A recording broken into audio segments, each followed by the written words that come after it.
This is Kanzenshuu, the podcast, episode 352 for the week of January 5th, 2014.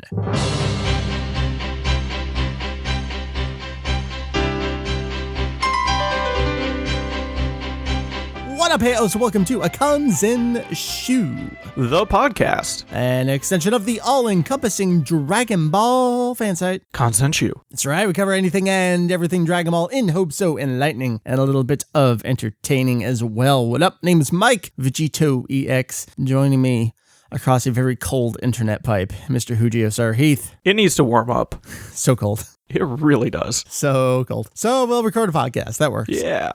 Oh my gosh, it's 2014, Mike. It is, and it just now occurred to me, all right, it's January, a new year. That means it's officially a new anniversary for the website. Sorta. Because, I mean, it's Kanzenshuu now, but if you track things all the way back to VegettoEX's Ultimate DBZ links page on AOL in Circa, January... 1998? 1998. That is correct. Shortly thereafter into VegettoEX's homepage, I think by March, because I had already been recording WAV files and stuff. I was like, well, I have a full website. I might as well title this not a links page. So I did that, and next year is Kanzenshuu EX, and then Kanzentai came along in 2005, and 2012, Kanzenshuu.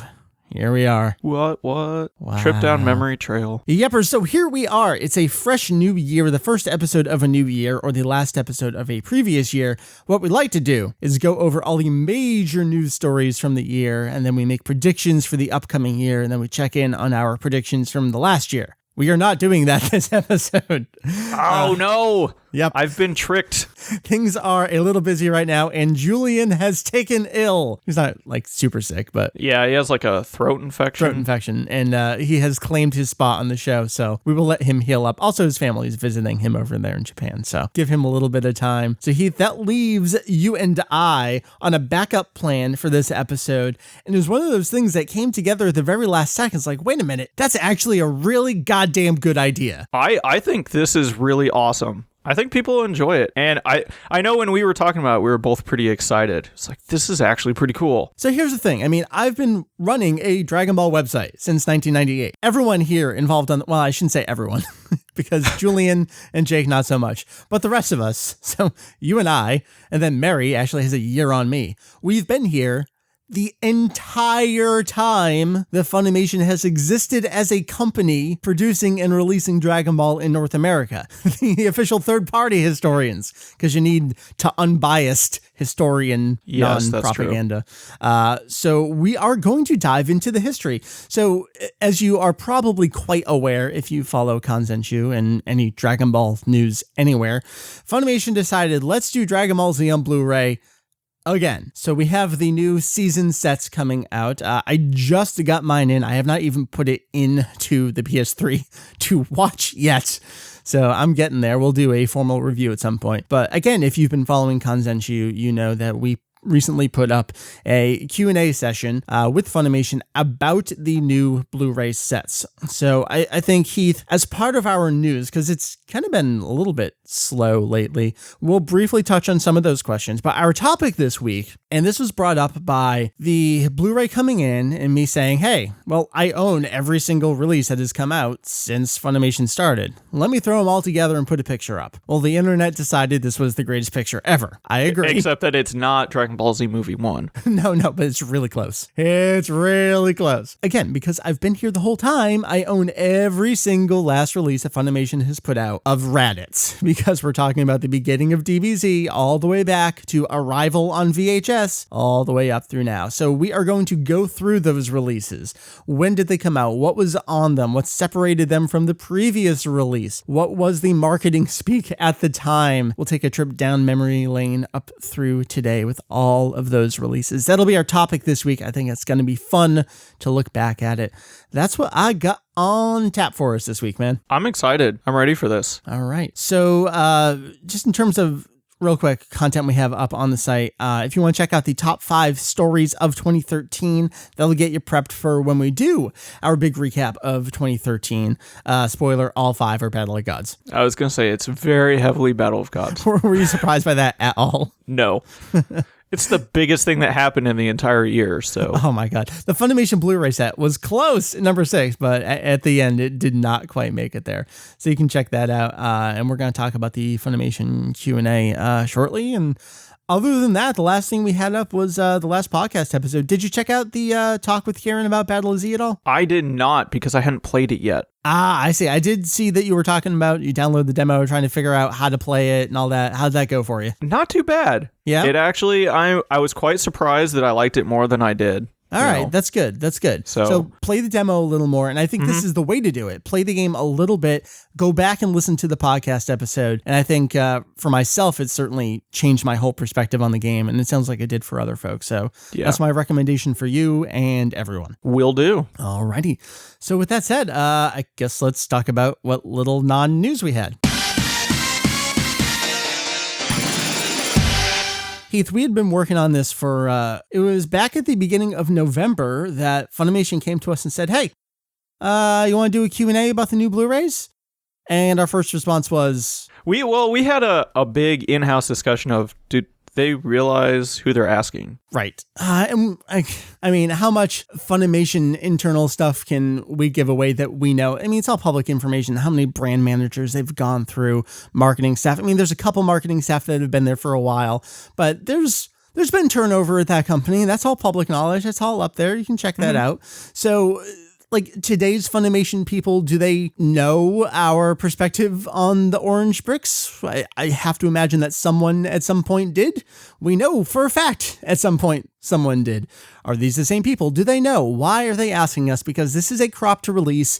On principle alone, we're pretty much all out here. So there were a lot of questions of why are they coming to us? What do they want to accomplish with this? What do we want to accomplish with this? So we decided, all right, we'll bite. We'll open things up to everyone. We got questions from all you folks on the website, on Twitter, on Facebook, on Google. So we collected a whole bunch of questions. We tried to narrow it down to around like 10 or so of the best questions that covered everything, not just the video. And kind of lumped them together because we did get a lot of questions that were relatively the same. We did a lot of similar stuff. It's like, well, this one combines with this to form a better open-ended question. So I did a lot of that kind of stuff. We didn't want to give them yes or no questions. As you can tell from the answers, we kind of forced them to dive into things a little bit. So Heath, we talked about the video, the audio, the packaging, alternate audio. We got a lot of lots of people. I only listed a few names here. What's up with the Latin American dub? A lot of people were asking about that from the old Ultimate Uncut. So we'll talk about that in our topic a little bit. So I think we covered pretty much everything from marketing to the product itself. And these were the questions and these were the answers we got back. I've seen a lot of responses on our site, on plenty of other sites, lots of places linking this Q&A session, talking about it on other sites. What is your... All right. So knowing that most of the news posts on our site are without additional commentary and the podcast gives us a chance to kind of editorialize a little bit. That's what we're doing now. Mm-hmm. Heath, what is your kind of raw take on the answers we got back? My initial response was to text you and say, Mike, I think I could have written half of these answers. Well, those sure are answers. Yep. Yes. Some of it, I mean, you get a lot of industry speak, sort of business speak to it of this is why we did it. And I fully understand where they're coming from because they're a business. It makes sense. You don't want to alienate people, but you want to answer the question, but you don't want to seem like you're purposely not answering the question. Yeah, you don't want to completely appear like you have your head in the sand, but at the same time, you're a marketing department. These are marketing answers. They are going to be what they're going to be. Some I was surprised at. Some of them I was not at all surprised. And some were just kind of, really, that's the angle you're going to take on this? Well, let's talk about some of the surprises. I was not expecting to get the line art for the covers. That was kind of a nice surprise there to see. I know. When we first got the email and they said attached are these illustrations that we got from Toei Animation in reference to the first question. We're like, what? Whoa, oh, that's cool. And I was fully expecting to get a cease and desist from Toei that next day for putting those up. So hopefully they cleared it with someone somewhere. I guess I hope so. Since they commissioned the art in the first place, it's probably okay for them to be tossing this out. But it's really nice to see that they did actually consult someone at Toei Animation. And in a way, I'm not quite that surprised by it, but the fact that they actually said, here's the line art, that's what I'm really surprised at. Right. And I mean, we happened to kick off with the packaging style of things. So I think that gave them a really good kind of first step in to the answers here. All right. So what were some of your other surprises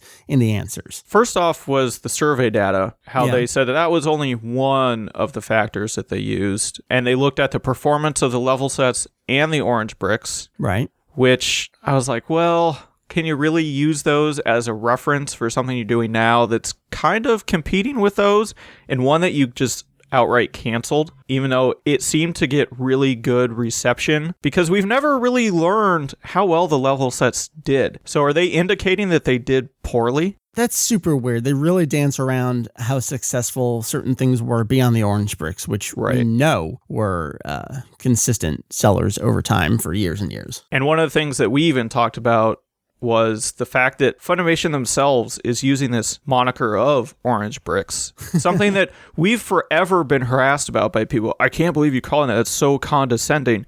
When it seems like in-house at Funimation, that's what they're called. It's just become the all-around, this is what this release is referred to. Capitalized as orange bricks. Yes. I mean, for those who don't know, bricks, this is the industry name for that type of packaging. There is no pejorative naming scheme going on here. That's what they're called. And they just happen to be orange. And then we also called green bricks and blue bricks. It's not like we're showing any non-favoritism here. So let's all move on from that. All right. So Heath, where I want to go here in terms of the kind of surprise was what I thought was a really fair question.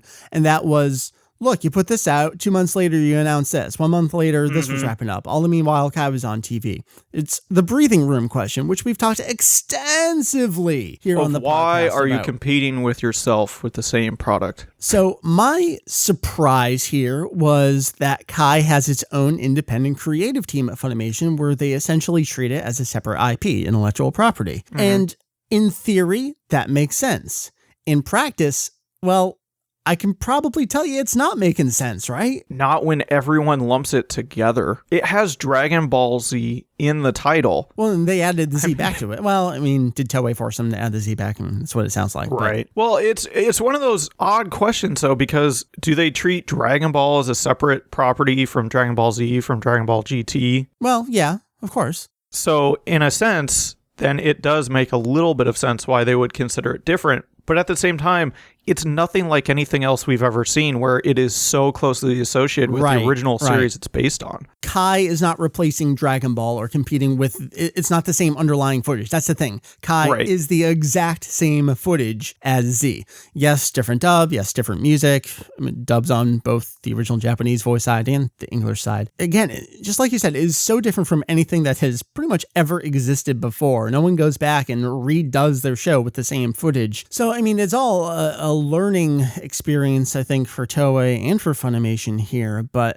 I still question, was that the right decision? Does that remain the right decision? You're saying they literally said, we don't want to compete with ourselves. I'm sorry, guys, you are competing with yourselves. Kai is competing with DBZ. People don't know the difference. Difference has never been properly communicated. I said from the get-go, when they first announced they were bringing it over, I was really, really surprised. There was absolutely no explanation as to what Dragon Ball Z Kai was, or the fact that it was happening in Japan, or that it was an anniversary series, there was nothing. It was as if Funimation just said, hey, here's a series. Well, they had those banners across the top. Those, all killer, no filler, that kind of thing. Yeah. But there's still the perception that Kai is a censored release of Dragon Ball. And that's the weirdest thing to me, that people think Kai is the kiddie version, whereas Funimation's original dub of the series that aired on Toonami was always the more kiddie version of a kiddie show anyway. I mean, let's not dance around that. But there's some really, really hard perception problems out there. I do not envy their position at all. I mean, they're in the position of having to sell it. We're in the position of just documenting things. We can say whatever we want and pitch it however we want. We don't have to, at the end of the day, sell so many box sets. So I was kind of surprised by that answer, and I'm not entirely convinced that anyone, Toei included, made the right decision on a whole lot of stuff here. I guess the one that didn't surprise me the most was the fact that they said they were basically using the orange bricks as the blueprint for this release. I guess that didn't really shock me. I thought we saw that kind of coming. Of course. I mean, we're talking episode count, widescreen, all that jazz. Basically, all right, that sold well. What was that? Let's do exactly that, only let's do it now on Blu-ray. Which goes back to me asking the question, if you're telling us that the level sets didn't do very well, and that this survey that you put out, it was only one of the factors, did it really have that much weight to it if you just decide, let's go with the best product we had previously? And I use the term best product very loosely, as in it did the best. One thing I do want to point out is a lot of people refer to it as a poll. Why didn't we ever get the results from the poll? It wasn't a public poll. It was an internal data collection survey for them to make business decisions off of. So we're never going to be privy to every single answer there. I know a lot of people still ask us, what were the results? We don't know. You're never going to know. I know that we've asked and we don't know. Right. So if they're not going to tell, then time to put it to rest. This was, I think, one of, I put in quotes, harder hitting. It's not like we're the epitome of journalistic Dragon Ball integrity here, but I asked about definitely not. The Phoenix Systems line of products that they purchased, which they heavily promoted. Phoenix themselves heavily promoted. They put out a press release that Funimation bought our stuff. They're using it on DBZ. I mean, everything we heard with the level sets was, this is the best way to do it. We are so excited. We're respecting things, all that. And all right, well, why is all of that different now? And I think that's gonna kind of nicely segue to our topic shortly about release after release after release. What did they say each time along the way? How many times can you tell your consumer, oh, no, that wasn't the best. This is the best. And how many times can you throw out the term remastering without really truly remastering? I don't know what else to say about it. I mean, I certainly appreciate the answers. I thought we got some good tidbits out of there. We did learn some stuff. At the same time, a lot of it was exactly as we expected, and I don't damn them for that in any way. I mean, that's what their job is. I wanted to make sure that we were not going to be used in a way, if that makes any sense. For these Q&As. I am suspect of the timing a little bit because we were working on this for a while. There were quite a few follow-ups. We get the answers in time for the release to come out as opposed to ahead of the release. So, there's that question in the back of my head. What's going on there? But yeah, we got the answers. I, again, appreciate that. I was kind of surprised we got the answers. Yeah. For a while, it was like, did they forget about us? Well, we were heading into holidays. I mean, it was, I don't blame this them. Entire time was Thanksgiving into Christmas. So, well, and I know they had a pretty big snowstorm down there. They did as well. So, Texas slammed. Well, yeah, when you don't have snow plows, but you get a lot of snow, what do you do? It's kind of hard. So there we are. I guess that's going to bring us out of the news. There really hasn't been anything. I think there's been some J-Stars stuff that we need to catch up on. But you ready to... Let's get to the exciting stuff. Topic it up. So Heath, this picture contains 1, 2, 3, 4, 5, 6, 7, 8, 9, 10 releases. And there's actually another 2. We'll talk about that at the very, very, very end of our topic here. So we are looking at 10 distinct individual releases. Some of these are re-releases of the exact same content. And I mean that in terms of not just the footage, but literally everything about the product itself, the same thing. Some of it's slight differences, like a musical score change. So let's take it all the way back. We have to start with the obligatory, the Ocean dub was always Funimation's dub answer. But was distributed by Pioneer. Right. Distributed home video by Pioneer, distributed by Saban on syndication TV broadcast. Always a Funimation production. Gen Fukunaga, executive producer. Daniel Kokenhauer, was that his name? Can't remember. That sounds about right. Him and Barry Watson doing all the heavy lifting on this. Always Funimation. 1996 is when Funimation, well, I guess we can take it back to 1994. Company founded. 1995, tried the first 13 episodes of Dragon Ball, the first movie. That didn't work. Went to DBZ the next year, 1996. We got 53 edited English dubbed episodes over the course of 96 to 98, as well as a TV edited 3-part episode-ish version of DBZ Movie 3. And then things wrapped up with uncut, dubbed, and English subtitle versions of DBZ movies 1 through 3 on VHS, DVD, and Laserdisc. Always Funimation, even even when Pioneer was distributing the home video release. So things kicked off. This was a very fun one. Arrival. The VHS came out, I believe 97 is what the back of my box said. The DVD didn't come out until 99. Remember, DVDs were still kind of new on the scene. The Matrix, you think of as the biggest DVD release to really get things going. So, well, I remember going to my local Suncoast Video. Yes. And buying the entire Saiyan Conflict. Oh, yeah. Did you? And on VHS. And then all of a sudden DVDs started coming out by the time they got through all of VHS. And I was buying them all VHS one by one. I got through the Saiyan arc. So, so Arrival, this was the most different from any of the home video releases. It was 4 episodes, but they were edited together without opening and ending themes, without eye catches, as one giant long episode, kind of like a theatrical thing. We've seen similar things over the years where maybe a 2-part OVA would be edited together and released as one movie. Arrival was, I don't think, ever marketed as a movie, but it kind of had that feel to it where it was the whole thing beginning. It really to end did. There. It was just kind of one of those odd things, almost like they decided if we're going to put 4 episodes on a VHS tape, maybe we shouldn't include the opening and ending titles. And right. I don't know. But the way it ran, there was almost no break in between episodes, if I remember correctly. Correct. I mean, it would fade down where commercial break was, but it would come right back in, fade right back up. And all the other releases after that were 3 episodes. I can't remember if there was another 4-episode one. There may have been toward the end, but Arrival was very different from all the other ones at that point. So that kind of kicked things off for Funimation. We got the VHS and the DVD. Now, I know Tanuki is probably the mastermind of all Arrival releases. There was something like the standard one that I have with Goku doing the Kamehameha, and then there was an alternate cover with Goku holding Gohan from Head Chala. Was it advertised as like the action version versus the something or other version? I don't remember the exact details. I just remember seeing it. I never owned it. Right. All of the Pioneer releases, especially the DVD ones, would have kind of one of their bonus materials would be not trailers, but kind of like static screenshots of their entire catalog you could order. I think this is where we saw some of it.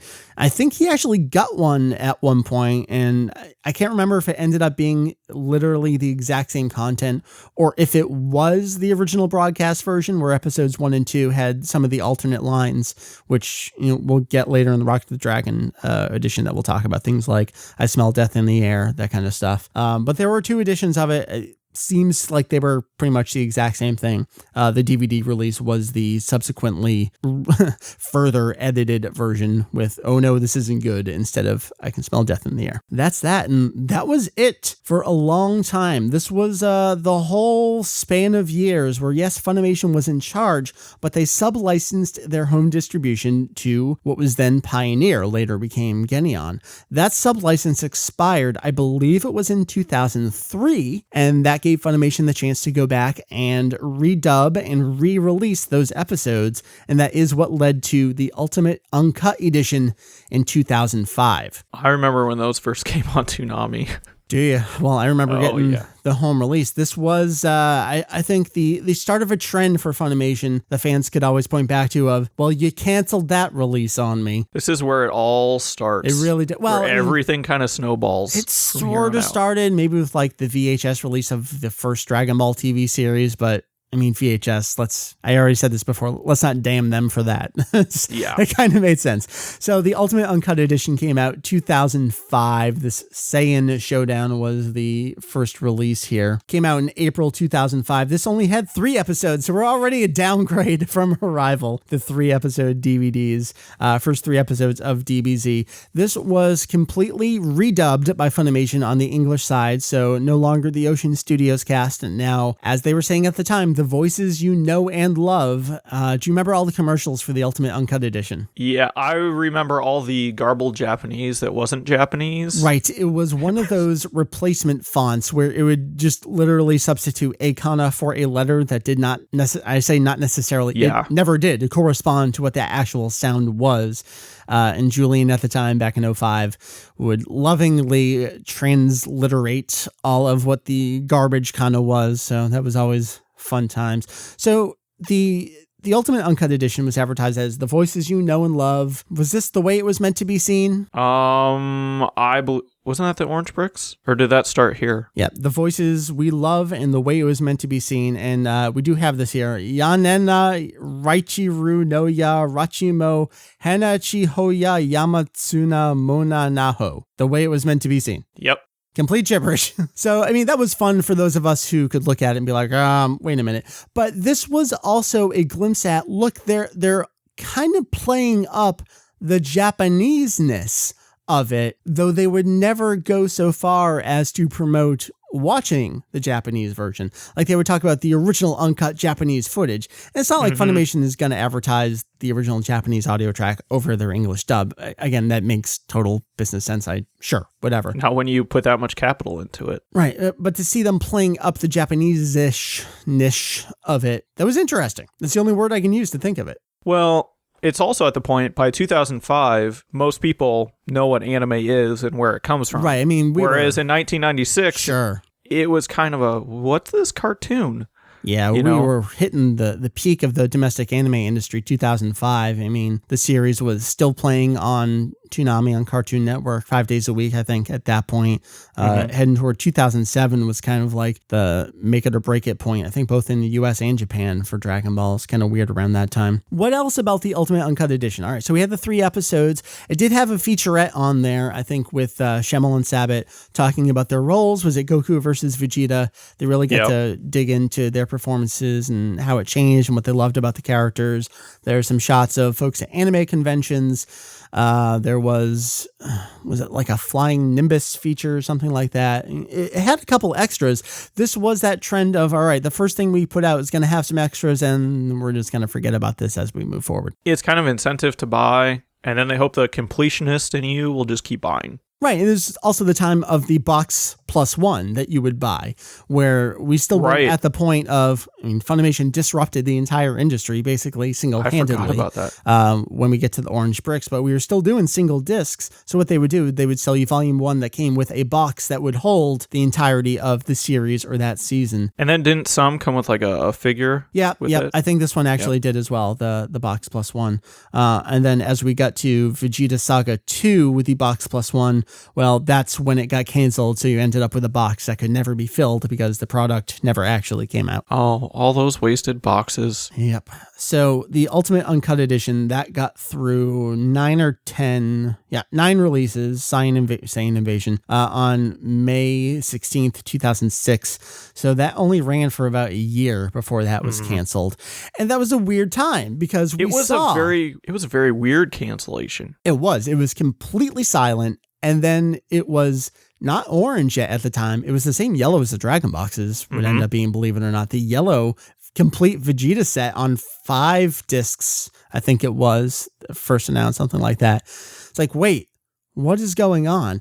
And I mean, you can dig back. I think we've archived a lot of this. Funimation was like, we have nothing to say right now. Please stay tuned. Because it listings started leaking online, like on Amazon and things like that. Right. People were like, wait, what the heck is this? And we already had cover art for the next 2 Ultimate Uncuts. Like that stuff was coming out there, but it wasn't actually coming out there. So this ended up being the Orange Bricks, which started in 2007. So we've gone from 97, 99, 2005 to 2007 here. Again, we are at DBZ Bonanza popularity timeframe here. I was long past the point of even occasionally tuning into Toonami.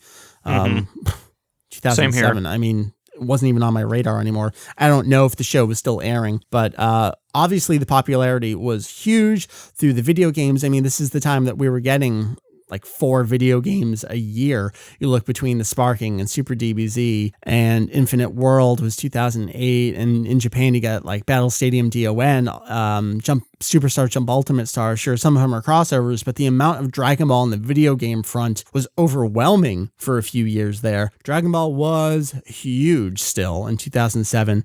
Now, at the time, this was, God damn it, Funimation, you canceled my release. And I think a lot of people are still bitter because we're still feeling the repercussions over not being able to get a certain number of episodes from the Frieza arc in its original 4:3 aspect ratio, asterisk, unless you have Dragon Box 2. But we're not quite at the Dragon Box. We're at the Orange Bricks here. In retrospect, it was the right business decision and they made a killing. Oh, they absolutely killed it. I mean, I can only imagine what the gross sales on this was. I mean, this is the thing that's insane. Still on the shelf at Target, at Walmart. You get this into Walmart at the right price. That's exactly what you need. That's going to be an impulse purchase for folks. And they nailed it. A lot of the times, I mean, you can buy them for dirt cheap. You go on to Amazon, you're like, $13. Right. Sure. Right. I'll buy it. They're still having those, I don't want to call them flash sales, but sometimes they are flash sales and gold box deals. And especially during the Christmas season, they had them up there. I know. Which leads us to wonder, are the orange bricks still going to compete with a product that they have out here now? Because people always thought the orange bricks were HD. They never understood because partially of the way they advertise these. So let's talk about it. The way they advertise the orange bricks, it was the most authoritative, loving, respectful featurette about how they treated the footage. And it was the most artistically disgusting thing I think any of us ever saw. It was atrocious to sit down and watch that. If you know what you're actually watching and what everything actually means. Oh, it was horrifying. I mean, from the fake video noise introduced on the left and right thing and to everything that they pumped into Franco's mouth, it was astonishing. But they had all the right things. And I want to take it back to a new high definition remaster of the series. A lot of people still didn't understand, like, well, I have an upscaling DVD player and this is an HD master, so I'm watching this in HD. But it's on a DVD. I know, but I continue to see lots and lots and lots. It's not a one-off thing. People still think the orange bricks were HD because, well, widescreen, that means HD. They're telling me it's an HD remaster. Well, that means I'm watching this in HD. So it's a lot of the confusion in the marketing. Maybe it's purposeful misinformation, disinformation in the marketing there. I'm sure it wasn't that nefarious, but I think it was just a repercussion that they have to deal with now in 2013, well, 2014 now, where I thought this was HD. Well, it was made from an HD remaster, but it was on DVD, and you have to do that whole song and dance there to explain, which is what FUNimation has to do every time, is explain how is this different from the last one. Well, especially when every time you release something, this is how you're supposed to watch it. This is the definitive version. Right. But why do we have 5 definitive versions? That's it. We definitely started getting the word definitive thrown around left and right around here. And I can tell you that by the time the third orange brick came out, they were no longer using the word widescreen in their advertisements, which was really, really curious because they certainly embraced it. Basically, by that season 3 release, they had dropped a lot of the jargon that they had been using because I think there was such huge backlash and just mass confusion that fans didn't know, and they were very confused. And FUNimation said, I think we need to just wholesale drop this stuff and we'll just keep going. And it's easy to say, no, there wasn't. You're wrong. That was just in your little insular community. There was no confusion. Well, explain to me why they dropped the word widescreen from their advertisements for seasons 3 through 9. I mean, you have direct evidence that there was something going on there. Why would they change the wording on that kind of stuff if there wasn't a problem there? So just going to toss that out there. So we had the orange bricks from 07 to 09, and then just a couple months later, Dragon Boxes, hooray! And there was much rejoicing. So I was there live and in person at the Otakon panel when the Dragon Boxes were announced. And we all know what the Dragon Boxes are. Japan, Toei, Pony Canyon, the only home release of the TV series that ever existed in Japan. This is the remaster they did. 2 giant box sets and then individual DVDs after everything was out. FUNimation licensed the DBZ master for the TV series. We got it spread across 7 boxes over here. Very limited release.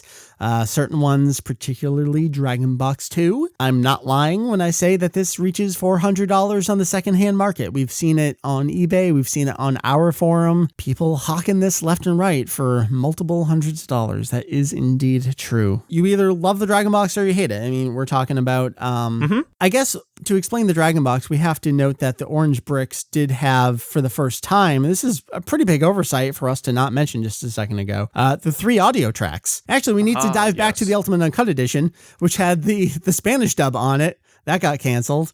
People were hoping it would be in the orange bricks. It wasn't. So then the orange bricks introduced, for the first time, the English dub with the original Japanese score on it. So we had 3 audio tracks. We had the English dub with the Japanese track, the English dub with the replacement broadcast Tsunami music, and then the original Japanese audio track. The Dragon Box reduced that down to 2. This was the presentation of the Japanese version, so the default audio track is actually the Japanese language track, and then there is a dub included, which we can say that they officially stated at one point was an afterthought to even include on there. Funimation's words, not ours, was the English dub with the original Japanese audio track. So we had a reduction of audio tracks here. Now, where I want to talk about the Dragon Boxes isn't really the content, it's the marketing, because I can tell you that multiple people in the Otakon audience, when this trailer started playing, we thought it was some kind of Team 4-Star DBZ abridged commercial. If you go back and watch that first trailer, Funimation's first trailer for the first Dragon Box, it's Chris Sabat's Vegeta kind of yelling at you.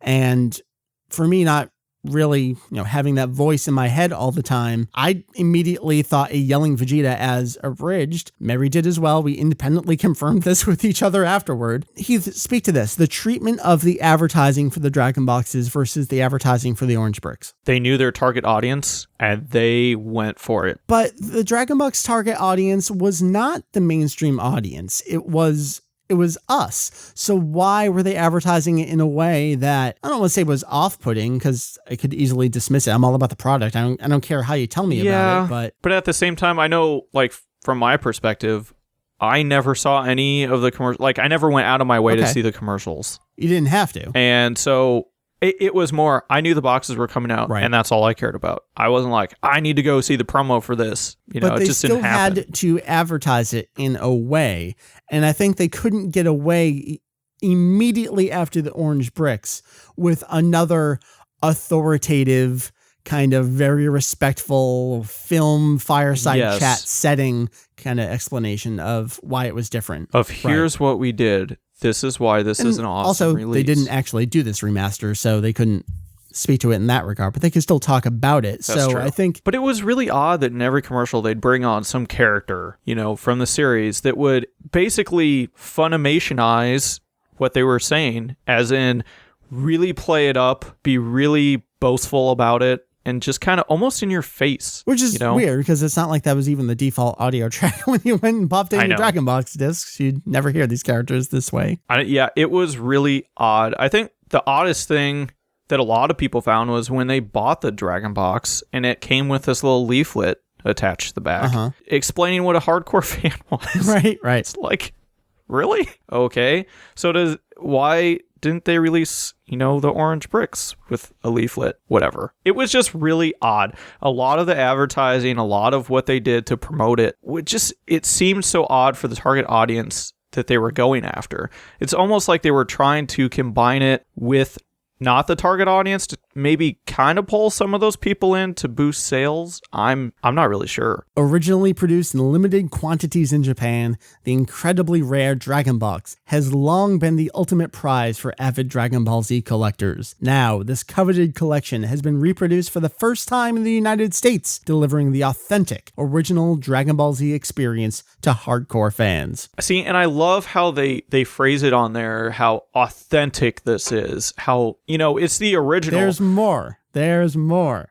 But that line alone to me blows my mind compared to how they've advertised everything else. All right, well, you're going to hear some familiar phrases as this ad continues here. Well, I guess ad copy. The battle to harness the power of the 7 Dragon Balls explodes in vivid detail like never before. The Dragon Box features over 40 uncut episodes, remastered and restored frame by frame, rendering the legendary action in pristine clarity. Each episode is presented in Japanese with the complete opening and closing credits and includes the original episode previews. Truly, the essential edition for Dragon Ball Z purists, this set isn't an addition to your archive. It is your archive. Your wish is finally granted. The Dragon Box is here. So Heath, frame by frame, pristine, all these words. I mean, that's how you advertise a remaster. But the fact is, we've already heard this once before, and we're going to hear it at least 2 more times. It's like Japan decided to use the term frame by frame remastering, and everybody decided, well, we need to use that too, because if it's not frame by frame, then it's not remastering. And Funimation was saying that with the Orange Bricks, which Steve Franco independently confirmed was not the case. That was not remastered frame by frame. It was an automated process. Yeah. An automated process that touched each frame. So I suppose you could say it was... That's what I was just going to say. If you really want to work around... Well, technically, you did touch each frame along the way, so... You could say that's frame by frame. You're bringing back a lot of bad emotions. I know. Right now. All the meanwhile, as we head into 2009 here, between the Orange Bricks ending 2009, the Dragon Boxes continuing, Dragon Ball Kai begins. And it's brought over here as Dragon Ball Z Kai. So that started releasing on home video in North America from Funimation in May 2010. And then we also got the airings on TV, first on Nicktoons, and then the CW for kids. Which I believe it's still rerunning right now. CW, I think, still has it. I don't know. Don't have broadcast TV. Have no idea what's on. Well, I flip through Saturday morning cartoons for my son, and I know I've seen it. That's a good enough excuse.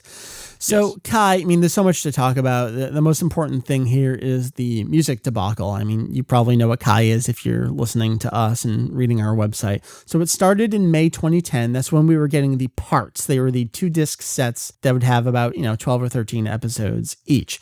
And then they went back and started doing season box sets. Now, they actually started these kind of preemptively. They did a version 1 of season 1 for Kai in October 2011. And by that point, we were already thinking, because 2011, Kai was already over in Japan by October there, is this going to be the Kikuchi replacement music? Well, this season set came out and nope, it was still the Kenji Yamamoto score that was on there.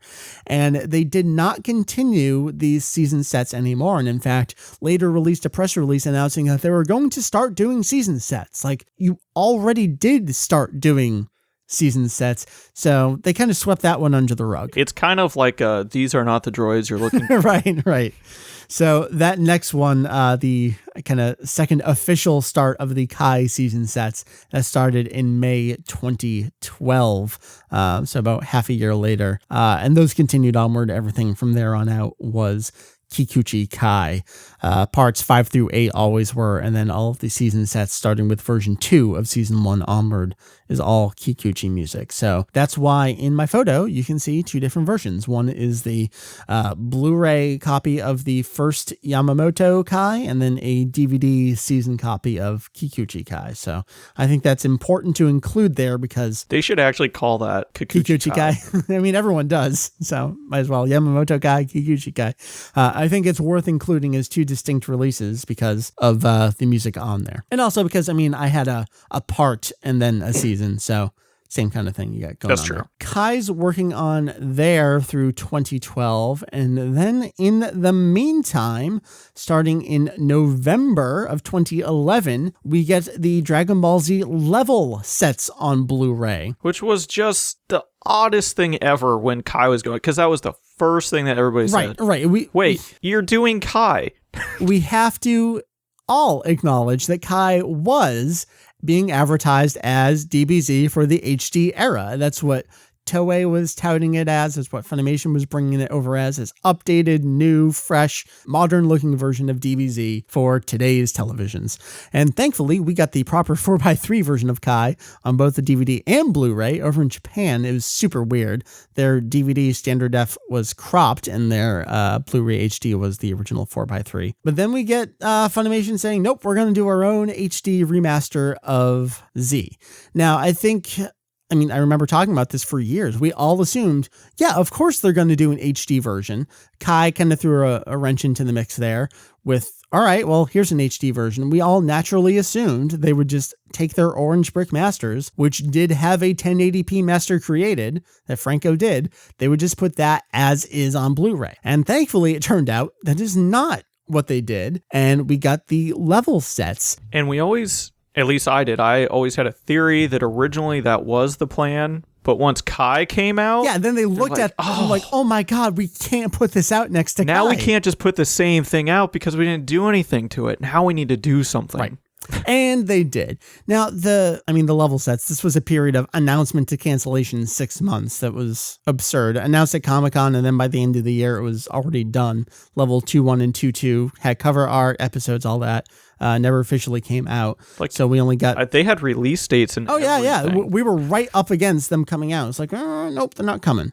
So we got episodes 1 through 17, and then 18 through 34 with 1-1 and 1-2. Now, the level sets, they were kind of, I'm going to say, a fun amalgamation of marketing for everything. Because if you look at the cover art, it's got an orange spine. So they're clearly channeling the orange bricks here in some way. I mean, that was a very, very deliberate choice. Isn't the text on the back of Goku there the absurd hope of the universe line? Yes. So we've got that going straight to their diehard Toonami nostalgia market. While at the same time, their advertisements for it, if you remember the people walking down the hallway in slow motion. So it had this quirky, fun sense to it. But everything that they were talking about was, again, superbly authoritative and respecting everything about the art. They were talking about mashing the color warmth and all that and showing their attention to detail, respecting the grain. Those were those words that they were talking about. So they really mixed all of their marketing together. So Heath, was that the downfall? Did they market it too well, too broad in a way that it didn't click with anyone? Or was it because it was 4x3? Or was it because Kai was going on while they just finished the Dragon Boxes, while they just finished the Orange Bricks? None of us know. Which is sad because this was the one release that I think almost everyone was really excited for. Everyone was like 90% happy with what this was. Yes. I mean, and at this point, when you're 90% happy, I think that's a pretty good release. Right. I mean, we're talking the 3 audio tracks on here, a 4x3 presentation, a decent price point.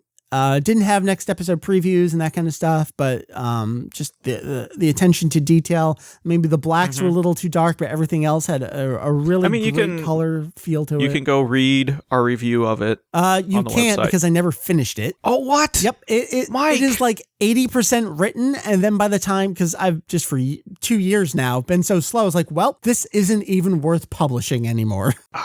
Can't even promo our own stuff. This is terrible. I quit. You can go back and listen to us talk about it. To me, the biggest downfall of this release was kind of a combination of all three. It was. Absolutely. The fact that the marketing, and I think the majority of the general fan was so ingrained with having things widescreen if it was going to be a remaster that and I read reviews of people that said, I got the Blu-ray sets, there were black bars on the side, I tried to zoom in, but I couldn't. And it's because it's a Blu-ray, it's encoded in widescreen, so those black bars are encoded with that video. So there's nothing you can do. And people sold them back. They traded them in. They went on Amazon and sold them for super cheap to try to get some of their money back. And I think that was one of the larger downfalls to it. But then at the same time, again, Funimation is competing with itself. You have 2 HD releases coming out, both say Dragon Ball Z, and there's no real clear distinction between the two. Yes, the HD thing and the widescreen, I will concede, a lot of people disappointed, not understanding why there's bars. At the same time, to my dying day, I will argue the timing. It was the right product for the wrong time.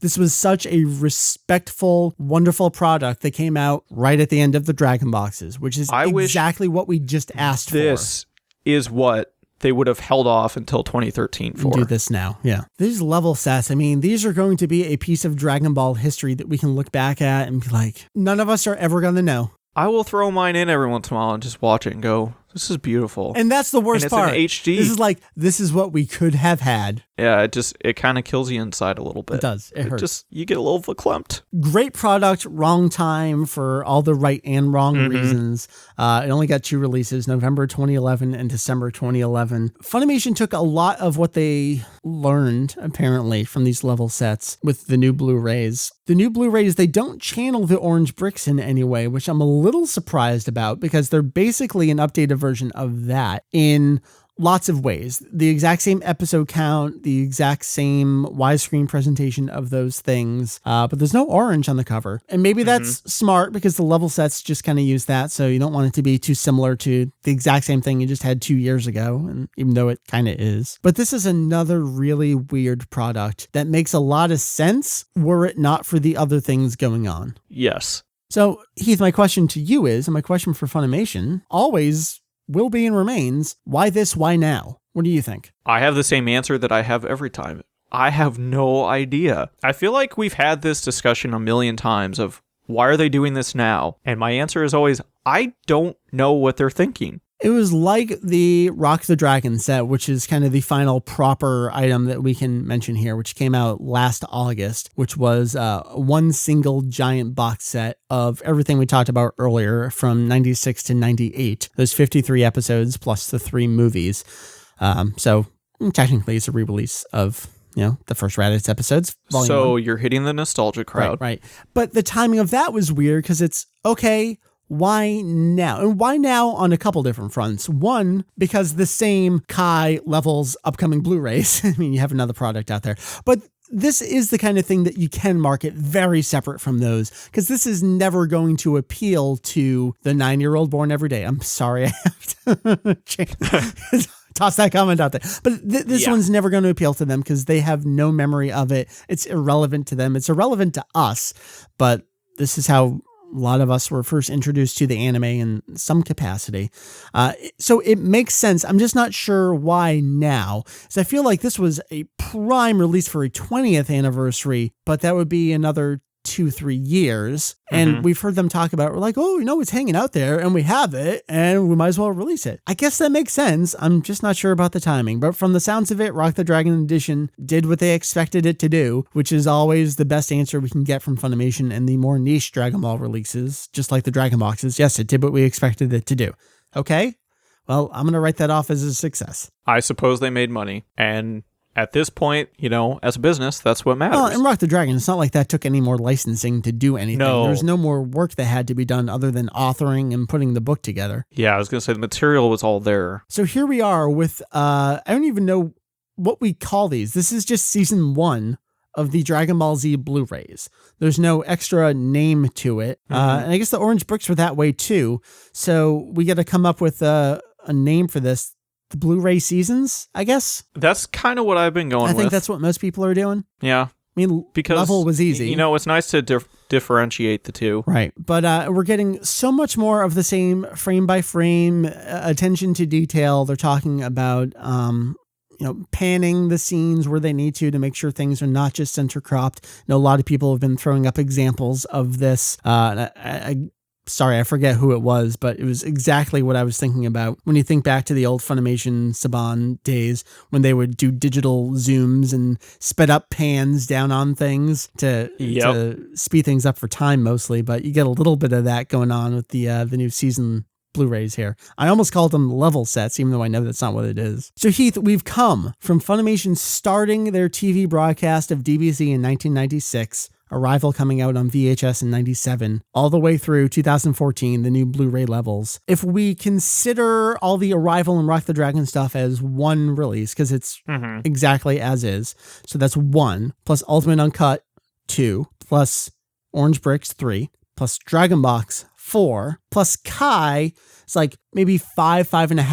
Let's just say 5, plus Level 6, plus Blu-ray Season 7. So we're looking at the very least, 7 distinct releases of Raditz from Funimation. That sounds about right. And on all of these, Raditz is only on one cover. Oh my God, that's true. I'm only just now noticing this. And Heath, all the meanwhile, I mentioned this earlier, Dragon Ball video games at their heyday. How many times have I played Raditz Taboo in a video game from 1996 through 2014? Let's go play Budokai. Budokai 2, Budokai 3. I don't know. Sparking 1, 2, 3. Yeah. So I have 2, let's call them technicalities, to toss into the mix here as distinct releases. Heath, do you remember when we saw listings on Right Stuff that Funimation was going to be releasing El Encuentro de los Saiyajins and El Plan de Piccolo? Yes. So, Funimation put out, and canceled mid-run, DVDs that had the cover art of the Ultimate Uncut Edition with the video remastering of the Orange Bricks with the Latin American Spanish dub. Those were the days, Mike. Those came out, I think, back in 2007. They only made it maybe like a half dozen in. It was like, well, they canceled the Ultimate Uncuts for a second time. They managed to do that. And I think that's another reason why people were talking about the Spanish dub. Like, yeah, I was on the Ultimate Uncuts and okay, that was canceled. But then you actually started independently putting out the Spanish dub. So clearly you have it. Will you do something with it? I thought that was worth including there. So this is one of those, is it really its own individual distinct release? Because it's the Spanish dub, which was on the Ultimate Uncuts, and it's the Orange Brick Master, which is on the Orange Bricks. So Mark pointed this out to me on Twitter. I was like, you know what? All right, fair point. So I ordered it for $4 so I can correct this. I saw that. I will have this in. You were so gullible. I know. Just have to have it. Yep. The other, let's call it technicality, and this one is even less than that one. The GameStop pre-order of Burst Limit on the Xbox 360 contained a bonus DVD that was literally just the first disc of the first Orange Brick, which had episodes, I think, 1 through 7 on it. That I do actually already own. So I owned a 360 before I got my PS3, so I bought Burst Limit first on 360, and I pre-ordered it at GameStop because it came with the bonus disc, and it came with the t-shirt, so that's where I got it. And then I later bought the PS3 version as well, because I'm VegettoEX and I do stupid things. That I already own, so I can throw that into the mix as well. And I think those two flesh out the entirety of everything Funimation has ever released on home video of the very beginning of DBZ. I'm amazed, and possibly not in a good way. We've been here for the entire thing. I know. That's weird. You know, for all the wonderful content we have, Julian translating things incessantly, Jake doing the same thing, you arranging content, writing content, myself doing all the news. One thing that I'm so glad we have is a complete history of all of this. We've been here for the entire thing. I've basically been documenting the entire thing. I'm missing some early news updates from web pages that were never saved on anything, but our news archive does now date back all the way to 1998. You can see some of the news as, not some, all, pretty much all of this as it was coming out. As it happened. That was one reason when we first combined, was like, we have to go back as far as we can, get all the news. We have to go back. We have to. What, we become a bunch of assholes or something? Maybe. It was a mission. It's your kids. We got to do something about your kids. Yeah, and even the podcast started late 2005. So Orange Bricks, I know, is a lot of people's favorite podcast episode. I don't understand why, but there it is. And there has been interest mentioned to have Corey come back to review this. Yep, we will talk about this probably in a couple of weeks' time. I have to pop one in, and Heath, I will be sending you a copy as soon as those come in so we can check that out together. But yeah, I mean, every step along the way, you can listen to us. Unfortunately, I think Ultimate Uncuts came in before we started the podcast. The podcast was November 2005 we started. But I do have a feature on the Ultimate Uncuts that you can check out within the feature section. I think it's probably the first one down there. But Orange Bricks, Dragon Box, Kai, Levels, and then this new one coming up. You can hear our thoughts at the time as they were all coming out. It's amazing how much has come out and so much time has passed. I know. It's weird. But at the same time, it's not that many years, and it's a lot of products. Yes. In comparison to most other series. Well, that's the thing. I mean, only Evangelion is kind of rivaling Dragon Ball for how many times it's been re-released, and that finally came to a stop with the implosion of ADV. It's the only thing that was keeping them afloat, okay? So where do we go from here, man? What do you think is next? What will be the next re-release of Dragon Ball Z? 3D. You think it's 3D? I don't know. I don't know. I think that was a proper prediction until the marketplace decided, you know what? Never mind on that whole 3D thing. I've said that the second they started releasing us. This is the stupidest thing ever. So then the next thing would be 4K, and the last thing you want is this 16 millimeter film in 4K. I don't know. You can really take the blemishes out on that. That would be you're pushing the max of what you can see in 1080p. And we have to make it clear, 1080p of the original 4:3 framing. Because if you do 1080p of a widescreen master, you're cropping and then you're further zooming in to get to that point. So you're losing resolution by doing that, to make that clear. So beyond this, is it just recollections for a while? I hope so. Like seasons 1 through 9, eventually that'll be the default thing. Something people have always asked about is, can I just buy one thing that gets me 1 through 291? Wake me up when I can buy 1 through 291 with one purchase. That's always been, I know, our qualm with all of this is every other series you get 1 through whatever the series is, you can just go buy it. It's not like you can buy all of Naruto or all of Bleach or especially all of One Piece. Dragon Ball is so long. I mean, even Japan had to break it into 2. It is just one of those series that proper release, you're kind of on your own to piece things together as best you can. And that's the worst thing is people always ask us, okay, what should I buy? And there's no way to answer this question. Well, it always depends on what you're looking for to begin with, and what you care about,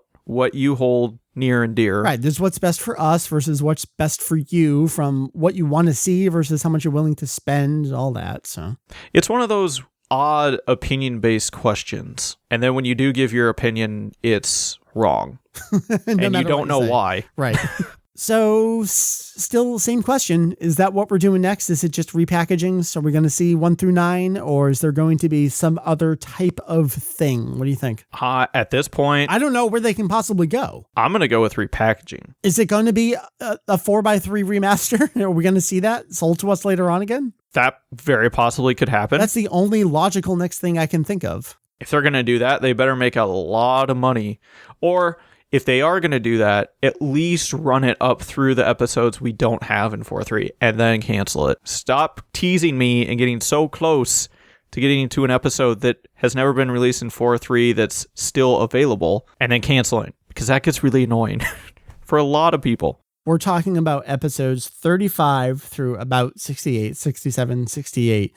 Unless you bought Dragon Box 2, there is zero way for you to buy a legitimate North American product of those episodes in 4x3 uncut. Yay. And sure, it's like, oh, it's only a few episodes, suck it up. But I would happily spend my money. I did. I mean, I bought Dragon Box 2, so I did my part. But a lot of people at the time I couldn't afford it, and now I'm bummed. Yeah. And it's odd to have a scenario where a fan of a series wants to own the entire thing, and they go out and they can't buy what they want because it's not there. Well, you have that if you take it to the anime industry as opposed to just the TV industry, which Dragon Ball kind of falls into. But I'm talking about a series that's readily available in its entirety. And let alone the fact that if you do have a fan that likes Dragon Ball Z, and GT, they can own 2 of those series in their entirety, in their original format. Right. But one, no, you're screwed. Right. That's what I find odd. Happy 2014, Heath.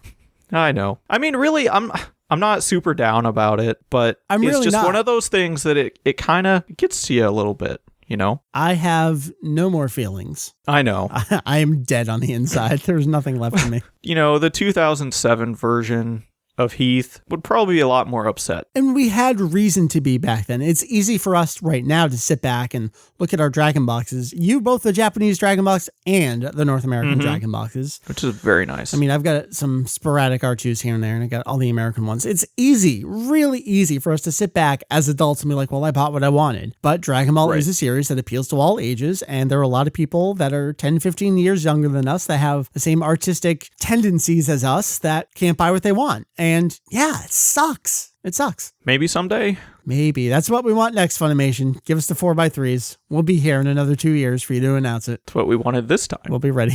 Want to bring it to a close, man? I suppose so. It's been a fun trip down nostalgia road. Yeah. Back to 1996. It's crazy. That's just crazy how much has happened. I'm going to go pop in my Arrival VHS. Not even the Rock the Dragon set, the VHS. You're going to watch that movie? In fact, you know what? Not even the Arrival VHS. My taped off WB episodes. There you That's go. What I'm gonna now do. that's hardcore. Let's wrap things up by tossing out there that Kanzenshuu runs month to month in part, especially right now because we're a few months behind in terms of what donations cover. We're not even talking about being able to review things. We're talking about literally keeping the lights on, the server that runs the site. Your donations are appreciated. That's what it helps do. It doesn't matter what you like about the site. It can be the podcast. It can be the translations. It can be the news. Any part of Kanzenshuu that you like, donations help keep that going. Anything that you can toss our way with a little bit of New Year cheer, always appreciated. Check out the donate page of the website. I think I'm a month behind right now in terms of who covers what months. But like I mentioned, we're also a couple months behind in terms of simply paying. I pay the bills every month. Yes. As seen by the site still being online. But in terms of what you can do to help offset that, appreciated. Don't like to mention it, but we kind of do have to mention it because there's a direct correlation with when I mention it versus when things come in. So that's it. That's it. Heath? Yes, Mike. We done? I think so. All right. This was 352.